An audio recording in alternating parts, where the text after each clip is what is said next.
Voltamos com Band Cidade Entrevista, hoje conversando com a reitora reeleita da UFAM, doutora Márcia Perales. Doutora, pesquisa, ciência e inovação na UFAM, esse é um ponto crucial na sua gestão? Acho que é um ponto crucial em qualquer instituição pública de ensino superior, em qualquer instituição de ensino superior que trabalhe fortemente articulando essas áreas, né? Ensino, pesquisa, extensão, inovação, produção, ciência. Na universidade, nós tivemos um avanço muito importante em relação à inovação tecnológica. Nós apresentamos ao Conselho Universitário uma política de inovação tecnológica e propriedade intelectual, ainda na gestão passada. Essa política foi aprovada e no seu corpo foi criada uma pró-reitoria que só existe aqui, que é a Pró-Reitoria de Inovação Tecnológica. Essa na verdade, é um gargalo muito grande, não só aqui, mas em todas as instituições de pesquisa do país, a questão do registro de patentes, não é?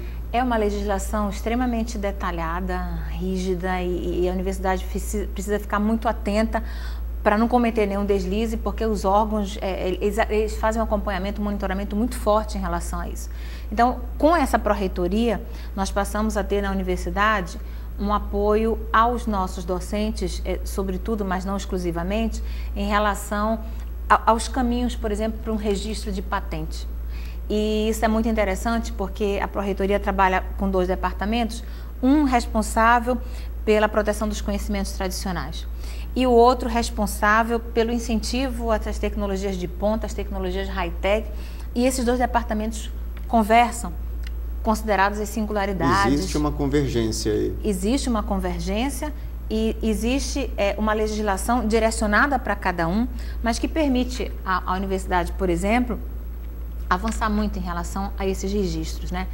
Eu tenho alguns dados, por exemplo, nossos de 2009, quando nós tínhamos ainda 6 registros de patentes.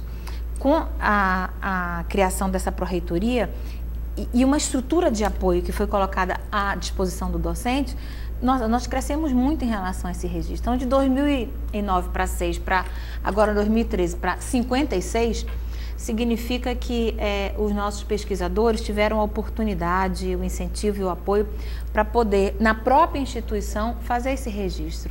Porque, como eles faziam antes, eles procuravam outras instituições que, na verdade, estruturaram todo esse apoio antes, e lá eles faziam todo o processo de registro, né?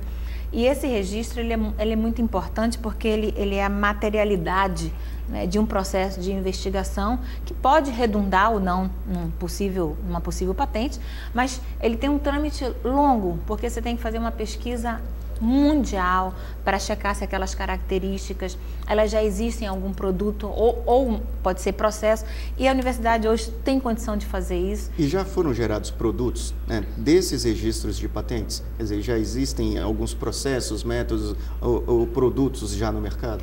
Existe, por exemplo, fruto da parceria onde a UFAM está, a máquina desfibriladora de Juta, né, que os trabalhadores precisavam ficar imersos naquela situação de alta periculosidade. E isso já ameniza muito um dos problemas mais graves em relação a eles, que é o problema de saúde mesmo, e isso é fruto inicialmente de uma tecnologia social que tem uma participação forte da UFAM. O que a gente pensa em relação a isso é que a universidade ela tem muito potencial, ela tem muita capacidade instalada. É um mundo onde nós temos pessoas que desenvolvem trabalhos que são muito importantes e cujo fruto pode vir a se tornar política pública, né, para o nosso estado, para o nosso país. Então, ela tem esse papel de ser indutora de políticas e de interferir na definição dessas políticas, porque nós não podemos assumir aquilo que constitucionalmente é uma prerrogativa do Estado, né, da União ou do município. Não é isso, mas nós temos um papel que é claro de que nós somos um espaço de produção de conhecimento, mas esse conhecimento não pode estar isolado da realidade onde nós nos inserimos. Por isso que nós defendemos, Iano, com tanta ênfase, que um dos princípios mais fortes da nossa administração é a busca da excelência acadêmica com compromisso social. Nós queremos uma UFAM forte, que seja referência, que amplie a credibilidade que já conquistou ao longo de todos esses anos, mas nós queremos uma UFAM que olhe para a sociedade, para os seus problemas, consiga identificá-los, mas também consiga apontar algumas alternativas para a superação dessas dificuldades, dessas fragilidades. Então, é uma instituição que precisa estar permanentemente articulada a essa sociedade. E eu penso que a UFAM, ela tem esse papel e tem feito isso nos últimos anos. Nada que esteja numa situação que não deva ser aprimorado, que não deva ser melhorado, mas com esse princípio da excelência acadêmica com compromisso social, as políticas institucionais, elas têm se voltado para essa busca conjunta, articulada, por entendermos que, de uma outra forma, a universidade, que é esse espaço que eu já falei e falo com muito orgulho, ela ficaria extremamente fragilizada. Como é que a senhora vê a parceria da UFAM, pesquisadores da UFAM, com o Centro de Biotecnologia da Amazônia? Essa Já parceria... existe um contato, trabalhos sendo executados em parceria? Existe. Nós temos assim, um leque de parceiros. O CBA é um parceiro muito importante. Nós intensificamos essa parceria. Nós temos, por exemplo, sessão de profissionais para o CBA, para que possam dar um apoio maior e fazer essa articulação. Algumas pesquisas sendo desenvolvidas, mas nós acreditamos que com as propostas que estão em curso em relação ao CBA, nós temos mais condições de estreitarmos esses laços. A gente diz que o CBA era aquele gigante adormecido que agora, com essa definição do modelo jurídico, realmente possa despertar e ajudar mais ainda as instituições de pesquisa, né, aqui Ele tem um papel muito importante aqui. É um modelo novo, né? E eu creio que à medida em que as instituições, e aí é uma coisa mais ampla que o CBA, as instituições conseguem estabelecer parcerias efetivas, muitos processos podem ser otimizados, fortalecidos, e a gente trabalha menos com paralelismo de ação. Ao contrário, a gente trabalha com ações complementares que fortalecem as instituições e, consequentemente, traz, né, um fruto muito mais interessante para a própria sociedade. Reitora, quase metade dos cursos da UFAM hoje estão bem avaliados em termos nacionais em relação a outras universidades. Qual que é a meta da senhora em termos de melhorar a performance da UFAM no cenário nacional? Nós temos uma meta ousada iniciando pela pós-graduação, por exemplo. Hoje nós temos 50 cursos de pós-graduação, mestrado e doutorado, e nós temos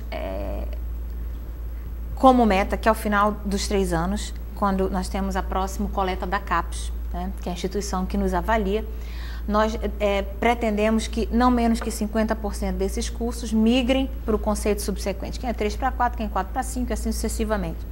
Em princípio parece uma coisa tranquila, porque vai crescer só um ponto, um degrau, mas na verdade isso só é possível, nenhum gestor pode fazer isso, o gestor pode dar o apoio, pode incentivar, e a gente precisa fazer isso cada vez mais, mas isso é possível através de um trabalho conjunto dos pesquisadores, dos programas que se mobilizam.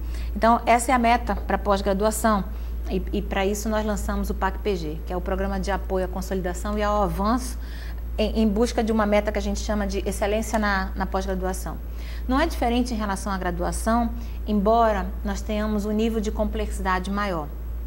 Por quê? Primeiro porque nós temos um número maior de cursos de graduação, são 117 na UFAM. Nós temos uma graduação que está capilarizada, digamos assim, nas várias unidades acadêmicas do interior. E nós identificamos, através da pesquisa que fizemos, uma série de dificuldades que envolvem, por exemplo, índices de retenção, de evasão, de repetência na graduação. Eles têm a ver diretamente com uma questão que diz respeito, academicamente falando, bolsas. Nós precisamos incentivar mais a bolsa, nós triplicamos as bolsas, mas os nossos alunos não triplicaram, foi muito maior a entrada deles na instituição. Mas nós temos também problemas em relação ao perfil socioeconômico do nosso aluno. Não é verdade que na Universidade Federal do Amazonas nós temos a elite majoritariamente. Mas existe também um apoio ao estudante de baixa renda? Apoio ao estudante de baixa renda, e esse estudante, ele hoje representa para nós 70% do total de estudantes da graduação, que estão inseridos, que a gente chama de situação de vulnerabilidade socioeconômica. Então nós temos políticas de assistência direcionadas que sozinhas também não surtem efeito, e elas precisam estar associadas às políticas, às bolsas acadêmicas. Mas só os dois também não resolveria o problema. Então, nós iniciamos há 2 anos o PIAP, é um Programa Institucional de Apoio Pedagógico, para aqueles alunos que apresentam um grau maior de dificuldade.